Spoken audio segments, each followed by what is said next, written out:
Bailey রোডে আগুন লাগার ঘটনায় বিভীষিকাময় রাত পার করল রাজধানীবাসী।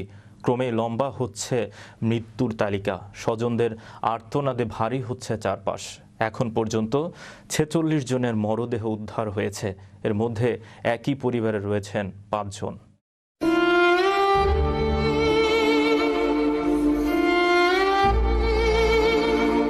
রাত তখন আনুমানিক ৯টা ৫০ কিংবা ১০টা। ব্যস্ত নগরীর অন্যতম আলো ঝলমলে জায়গার নাম বেইলি রোড। হঠাৎ যেন আগুনের লেলিহান শিখায় ছেয়ে গেছে চারপাশ। মুহূর্তের মধ্যে চিরচেনা সেই রোড যেন পরিণত হলো মৃত্যুপুরীতে।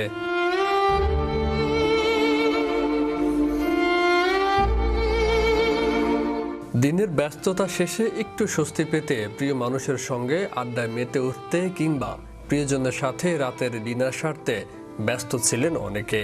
কিন্তু কে জানতো এটাই হবে তাদের শেষ আড্ডা কিংবা শেষ ডিনার। স্বজনহারাদের আর্তনাদে ক্রমেই ভারী হচ্ছে চারপাশ। শেষ খবর পাওয়া পর্যন্ত ৪৬ জনের মৃত্যু হয়েছে এবং আশঙ্কাজনক অবস্থায় ২২ জন। তাদের অনেকের কণ্ঠনালী পুড়ে গেছে। বৃহস্পতিবার রাত ২টার দিকে স্বাস্থ্যমন্ত্রী ডাক্তার সামন্তলাল সেন গণমাধ্যমকে এই তথ্য নিশ্চিত করেছেন। দগ্ধদের শেখ হাসিনা জাতীয় বার্ন ও প্লাস্টিক সার্জারি ইনস্টিটিউটে চিকিৎসা দেওয়া হচ্ছে।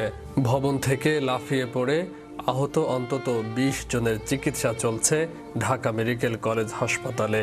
লাশ নেওয়া হয়েছে ঢাকা মেডিকেলের মর্গে।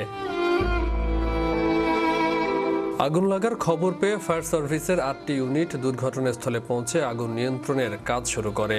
পরে আরও ৪টি ইউনিট যুক্ত হলে মোট ১২টি ইউনিট আগুন নিয়ন্ত্রণ করতে সক্ষম হয়। প্রায় ২ ঘন্টার চেষ্টায় আগুন নিয়ন্ত্রণে আসে। যে ভবনে আগুন লেগেছে সেটি ৭ তলা। এতে নানা রকম খাবারের দোকান রয়েছে। প্রতিদিন সন্ধ্যার পর থেকে খাবারের দোকানগুলোতে ক্রেতাদের ভিড় হয়। অনেকেই পরিবার নিয়ে সেখানে খেতে যান। প্রত্যক্ষদর্শীরা জানান, ভবনটির প্রথম ও দ্বিতীয় তলায় আগুন লাগার পর তা উপরের দিকে ছড়িয়ে পড়ে।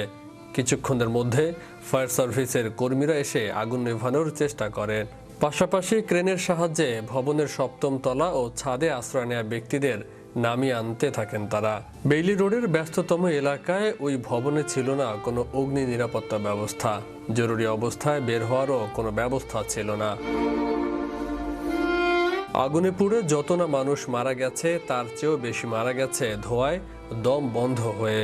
৩ তলায় ছিল কাপড়ের দোকান, বাকি সব ছিল রেস্টুরেন্ট। রেস্টুরেন্টগুলোতে ছিল গ্যাস সিলিন্ডার, যে কারণে আগুনের তীব্রতা ছড়িয়েছে ভয়াবহভাবে। বেইলি রোডের এই ভবনটির মতো রাজধানীতে আরও অনেক ঝুঁকিপূর্ণ ভবন রয়েছে। তা দ্রুত চিহ্নিত করে যথাযথ পদক্ষেপ নেওয়া হোক, এমনটাই দাবি সচেতন মহলের। বিশ্ব বাংলা 24 নিউজ ডেস্ক।